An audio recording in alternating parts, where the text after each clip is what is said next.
Welcome to the 2020 Hope Global Forum's annual meeting, America on Reset, Healing a Nation, Opportunity for All. Hello, everybody. Lisa Borders here. I have the privilege of serving as a board member of Operation Hope, and I am so thrilled to also have the pleasure today of moderating a conversation with Zander Lurie. This guy is the CEO of SurveyMonkey. SurveyMonkey, you want to know what that is? Well, hold on just 1 minute, and we're going to get all into it. You ready? Let's go. Welcome, Zander. So great to have you with us today. Hey, Lisa. Nice to see you. Thanks for your time. Absolutely. Listen, Zander, we want to level set for everybody. I've used SurveyMonkey in the corporate environment as well as in my personal life, running my homeowners association and getting information back from my fellow residents. Can you help us understand what SurveyMonkey is, when it started, what was the vision when it all started? Sure, Lisa. It's fun to share this story with entrepreneurs, and the SurveyMonkey story is one of great American entrepreneurialism. Ryan Finley founded the company in 1999. He was working at an online music company, and his manager wanted him to collect some feedback. He couldn't find a great tool or platform to use, so he wrote some code and asked some questions. The respondents who took the survey loved it and asked him where they could sign up. That led him to start a business, which he wrote the first tool for SurveyMonkey and really did all the work. He was the customer service rep. He handled the finances. He was a one-man band until he hired his brother. He hired 12 other people. The company grew obviously quite remarkably from then, and today we are 1,350 people strong around the world. The business is public under the ticker symbol SVMK. And really, it is about a feedback platform that lets people collect the feedback they need to take the next best action. Our mission is to power the curious. We believe that people with a growth mindset are the people who listen to their stakeholders, they listen to their customers about how to deliver world-class products. They listen to their employees, what's important about their growth opportunities. They listen to their shareholders and to the community. So we help the world's largest businesses like Coca-Cola. We help the world's smallest businesses, educational institutions, nonprofits in 170 countries. We answer over 30 million questions a day on our platform. And today the business is pretty good size. We're about a $3.5 billion business with aspirations to be a lot larger. Wow, Zander, that's a lot of people you got working with you and a lot of data sets that you're collecting. Geez, oh Pete, that's fantastic. Tell me a little bit about you and joining the company. I know you were on the board since 2006, I think, but took the role as CEO in 2016. So help me understand what attracted you from the role you previously had to come and lead this organization. Sure. So the story of my association with SurveyMonkey is it's a journey that really was born out of friendship. And my friend Dave Goldberg, who was a well-known entrepreneur in Silicon Valley, a beloved mentor and friend to many, was recruited by Spectrum Equity and Bain when they bought the business from the founder in 2009. Dave fell in love with the business model and saw a huge opportunity to take this business global. And at the time when they had, as I mentioned, 12 employees, he asked me to join the board. So this is in late 2009, which I did. And I was fortunate enough to kind of ride shotgun with Dave, watching him grow this business and translating the site into dozens of different languages and accepting in currencies all over the world. The business went through an incredible period of growth. And then on May 1st, 2015, we were on vacation in Mexico, actually, for a friend's 50th birthday. And Dave sadly died tragically of a heart attack at the age of 47 while on an elliptical machine. So the board reconvened 2 days later back in California. I took on the role of interim executive chairman, and we helped set a path to really save the company's team and strategy. We hired another CEO who didn't work out, and then the board asked me to take the job full time, which I did starting in January of 2016. Okay, so that was a little bit tumultuous, but it all landed perfectly, obviously, because you're there and the company is growing and growing well. Now, a lot of people might ask, were you really prepared? You had been on the board, so you understood how the company worked and what the mission and the vision was for the founder because you knew him and you knew what he was trying to accomplish. But oftentimes, entrepreneurs think they don't have the academic training or the experiential training. And I remember teasing you in a previous conversation about having attended law school and business school here in Atlanta. But you had lots of other experiences. Can you talk about those that perhaps added information or added skill sets or expertise to your portfolio of skills before taking on this role? Sure. Yeah, I had a great experience in Atlanta at Emory for 4 years. I did the JD MBA program, and I can't say that I went in with a chart for my career trajectory. I didn't know what I wanted to be when I was growing up. I didn't have a 5-year plan. I was interested in the law that led me to business school. I was enamored with the business school. In fact, the prior dean of Emory, of course, Erica James, who's now the dean at Wharton, is on our board of directors at SurveyMonkey. So I have some strong ties to the university, but I went into investment banking at JP Morgan, which I did for 7 years. My finest memories of being at JP Morgan were being on deal teams and helping companies achieve great results. And so I wanted to actually be working with one of my clients. I joined a company called CNET Networks, became the CFO there. We sold the company to CBS. And then when I left SurveyMonkey, I was at GoPro at the time. I was leading the entertainment division. And in fact, I'm now on the board of GoPro. So my career, probably like yours, Lisa, has been a winding one with ups and downs and meeting great mentors and hopefully learning some things along the way. Your first question about becoming CEO, this is the first time I've ever been CEO. I'm not the founder of the company, as I just mentioned. I think there are a million different ways to be CEO. This is the way I know how to do it. I'm learning every day on the job. I'm screwing up even more frequently. But I think if you have a growth mindset, if you're asking questions, if you're listening, if you're trying to iterate and improve your delivery, your products, your service, you can be better. And I hope I'm better today than I was 4 years ago. But we've seen, especially in 2020 with COVID, with all the racial injustice that we've been battling, with economic recessions that come, every 5 or 7 years. These jobs are challenging. They pull at your every skill set. And I think there's a lot of different ways to be successful in this role. But I know that being on the side of your stakeholders and being a person who listens and learns is the most likely path to finding the right answers. Well, you were awfully candid and authentic here, and I absolutely love that. Talk a little bit more about your leadership style and your approach, particularly in difficult times like these. We all are trying to stay connected, not only to our shareholders, but our stakeholders, and you talked about that a little bit, but I want to dig a little bit deeper because I have a feeling that you might be doing some things that others may not be doing and perhaps could learn from. Can you talk about your style of staying connected with your colleagues? Sure. I think like many other CEOs, I have a number of networks that I rely on quite heavily for listening and for learning. So I work closely with other B2B companies in the SaaS arena, asking questions about how they go to market, how they price, how they take care of their customers, how they build their culture. And, I think as a CEO, I'm often asked, what function do I spend most of my time with? And I think for me, at least, especially in 2020, the answer is human resources.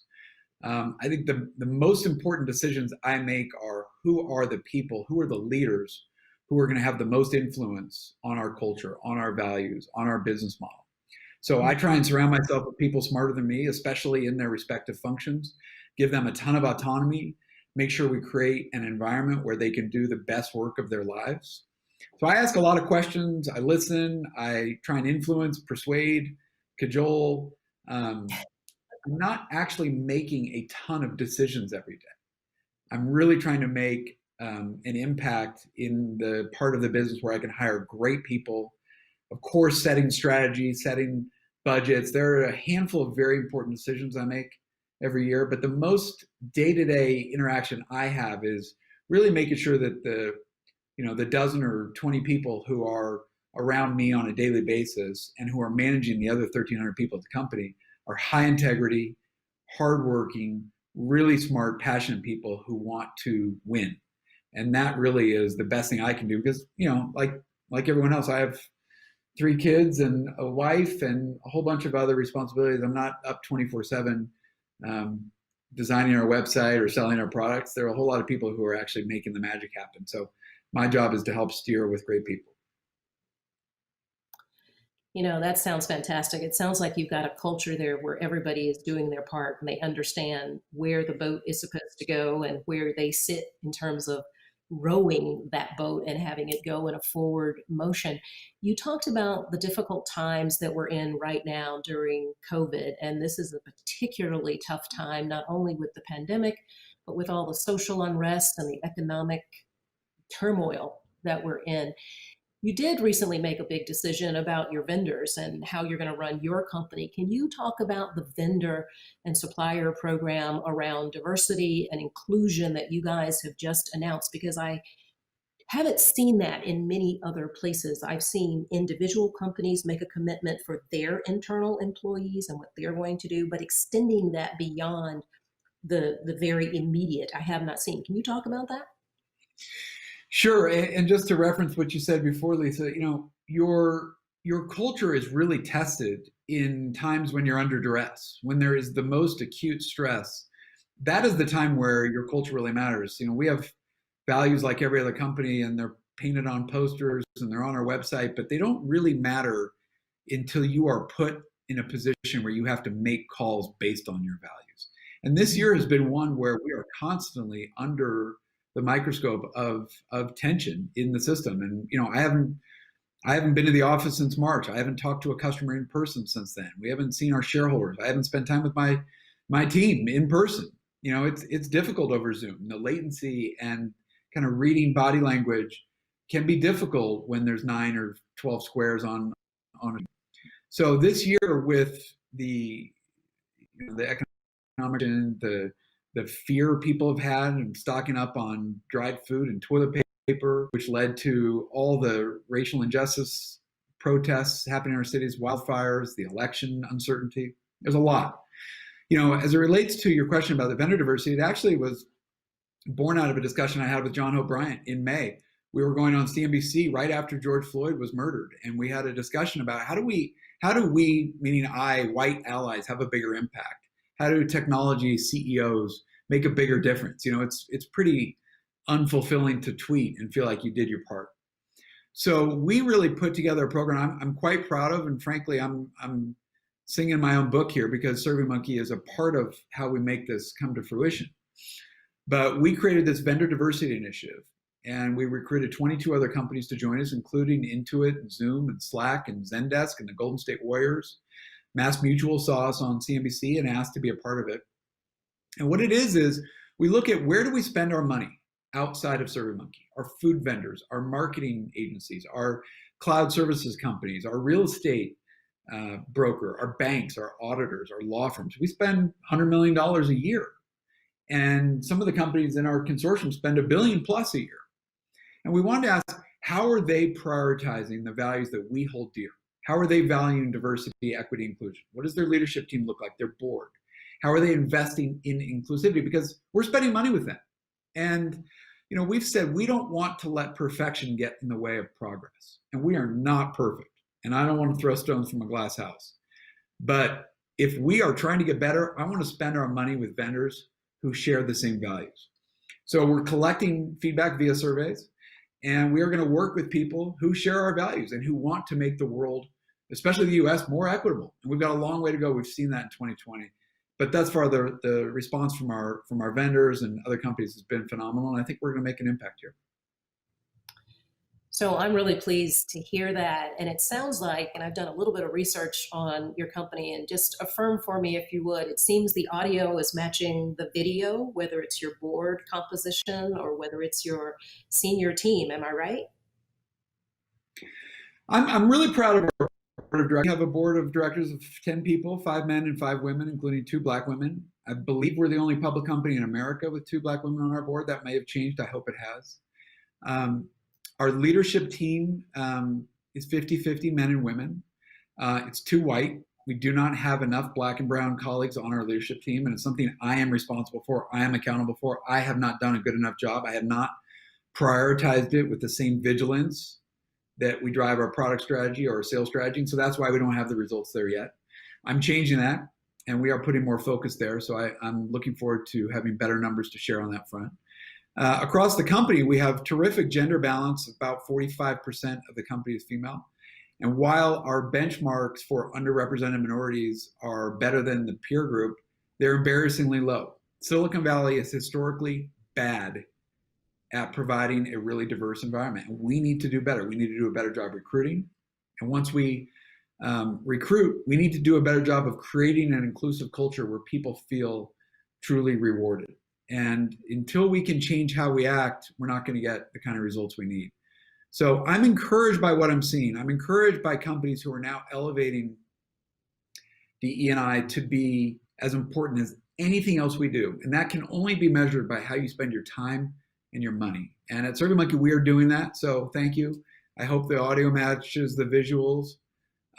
But this is a journey. We've got a long way to go. We've made a little bit of progress, more so this year than prior years. But I'll look forward to getting on the screen with you here in 3 years and talk about a report card. That works for me. And I just have to tell you, Zander, looking at other CEOs and other companies, particularly what I would call legacy companies, there are not two people of color. There are not necessarily two women or 50% women and 50% men. So I'm not going to let you off the hook. I'm going to hold you to that because I love the enthusiasm and the commitment. But you are leading edge here, and so that's great. Thinking about SurveyMonkey as a force for good, if we could pivot to the future, what would you tell your fellow CEOs about how they could join this journey or why they should join this journey? We all have seen the McKinsey studies that talk about diversity being a real asset and a real benefit to performance and a leverage for performance, but it seems there are still some folks who do not believe. So help me understand how SurveyMonkey and what you all are doing could be a prototype, if you will.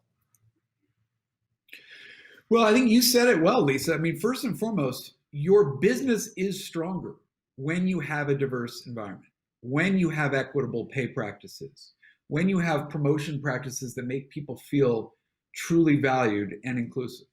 It makes for better businesses. We have 350,000 different organizations that pay us, over 750,000 paying customers. Our customers are diverse. And how can we be making product decisions and marketing decisions and decisions of how we go to market if we don't have and celebrate that kind of diversity? So there's a ton of data for CEOs that still need to read McKinsey studies that diverse businesses make for better businesses. Those folks are frankly behind. You know, they really are operating with a 20th century playbook. So the data is conclusive at this point. Every cutting edge company understands that diverse environments provide for better work environments. And frankly, the white employees in your company, they want to work in a more diverse environment. Nobody feels proud working in an all white male, fraternity. So we know that the data is there and it's on us to do a better job. And ultimately, if your customers are happy, if your shareholders are getting better results, what CEO wouldn't want to get on board? And so I think for most of us, it was really just about making sure it was a top shelf initiative that warranted the kind of time and attention. It doesn't go without risk. I think there are a lot of folks who still feel these waters are uncharted, that what you say can feel risky. There's been a lot of discussion about how much politics can come to work, or what people are calling slacktivism. People talking about social issues in work channels. So it's not unusual for that to feel uncomfortable if you're an engineer or a salesperson who became CEO, and that's where you spend your time. But for me, we know that 68% of Americans want CEOs to discuss important issues at work. And for me, I tell our employees, I'm pretty open about my political persuasion. I'm not trying to convince them, but I will stand up and speak for issues that warrant concern about our employees' safety, their right to vote, their compensation. And we've seen this administration take some stances that frankly put our employees at risk. And if our employees are put at risk as the CEO of the company, it's my responsibility to stand up and protect them, regardless of whether it's a Republican or Democrat who is taking those stances. And so I think every CEO should take her or his path towards how to best lead the company, But for me, it's about protecting our employees, building a great, valuable business. And I see a lot of alignment around investing in DE&I, and our board shares that view as well. Understand, if we were to talk about that fear for just a moment, I don't want to dwell on it too much, but I hear it so often that people are deeply concerned that their world will be shattered, their traditional world. And you said it perfectly. These are people who are perhaps playing out of the 20th century playbook. But how do we neutralize that fear? How do we, I'm not sure people of color can actually do that. I think it might be our white allies who can do that. But give us some guidance there, because those of us who are trying to navigate the different cultures, the different environments every day, we are culturally competent, moving from one place to another and back again. How can we help you as a white ally with your brethren who are leading most of the Fortune 100s, 500s, 1000s? Well, you're right. I mean, the data is, you can't argue with the facts. White men are running the biggest institutions in this country, and the percentage of female CEOs and Black and brown board members at large companies is pathetic.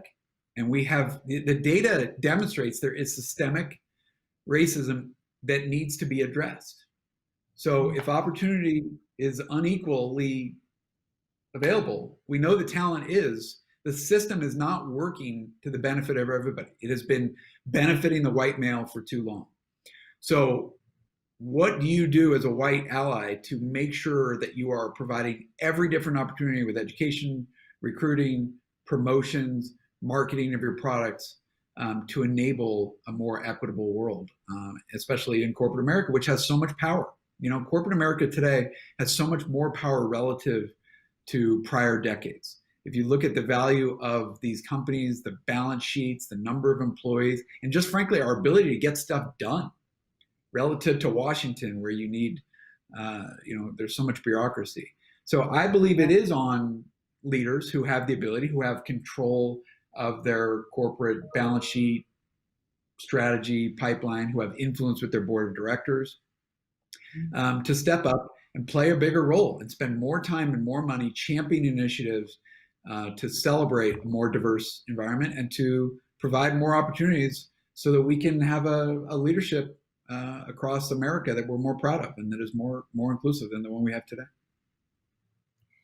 Zander, let me just thank you. We're going to put you on the speaking circuit so you can help drive these points home, because I think you will be a resource for others, not only CEOs, but other companies who are feeling uncomfortable in this moment in time. They feel like they're being threatened by all types of black swan events, potentially, the pandemic being first among equals.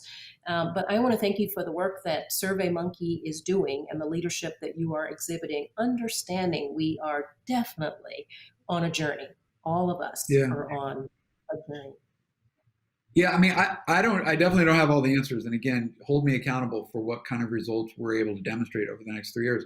I know this, if you can't put up great business results as a CEO, you lose your platform to talk about social initiatives as well. So, I'm constantly talking to our leadership team and our employees about the needs to both invest in short-term and long-term initiatives for our business, as well as building a great, valuable, high-growth, profitable business and investing in DE&I issues, because we lose our soapbox and we lose our baton to champion these initiatives if we don't build a great business. Now, you've seen CEOs do it well and do it poorly. And, there's recently, Coinbase CEO is, he put his memo out there about his belief that these political issues should stay out of the workplace. And you've seen quite a bit of backlash from the company as well as in public. I think there's a different path for everyone. But, I think first and foremost, as a CEO, you need to ask, what do your employees care about? Because there's such a commingling today of work and life, especially in COVID land. I'm surprised one of my young kids hasn't come in here. We're all getting so much more intimate into our homes, into our work. And if your employees are feeling acute stress about their safety, about prejudice, about their development opportunities, I don't know how you can build a world-class business and not reflect and spend time investing in what your employees care about. Well, I think you're exactly right. But, in the old days, traditionally, I can recall when the mantra at any corporate environment was command and control, do as you're told. And it has evolved over time. And some folks think it has gone too far. I, for one, believe we are in the right place, that you can't just separate people. We're all at work here, we're all at home tomorrow, and never the twain shall meet, because real Yeah, life enters into people's behaviors. And if they are not happy campers, it doesn't work, right? It doesn't work. They're not as productive, they're not as creative, they're not as engaged. It's just that simple. So we are almost out of time, but I just wanted to ask you a couple more things about the future. If sure. you had a magic wand and you were to uh, sprinkle pixie dust over your company, what would you want your company to stand for in the future? Would it be the same thing you stand for today? Would it be evolved in some way? And what type of behaviors would you take on to ensure that you got to that next place, that next level of performance? Well, I'm proud of how we're operating today. The company is growing through a very challenging environment. I think you said it earlier, Lisa.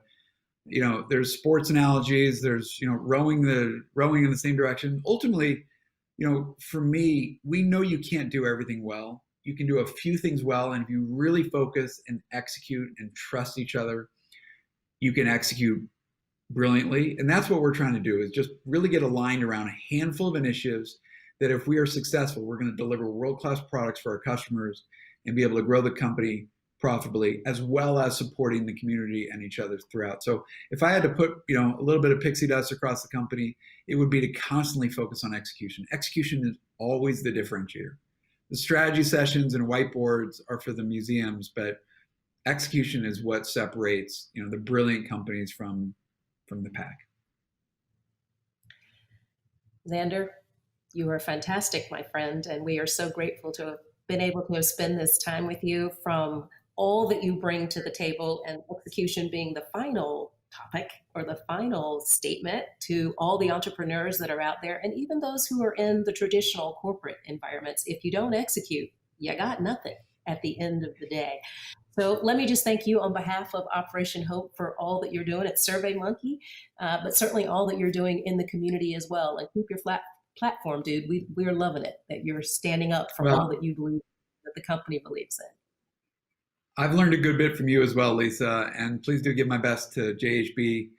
And thanks for being a customer and for inviting me on to meet with your audience today. It's been a pleasure. Absolutely. Be well. Take care.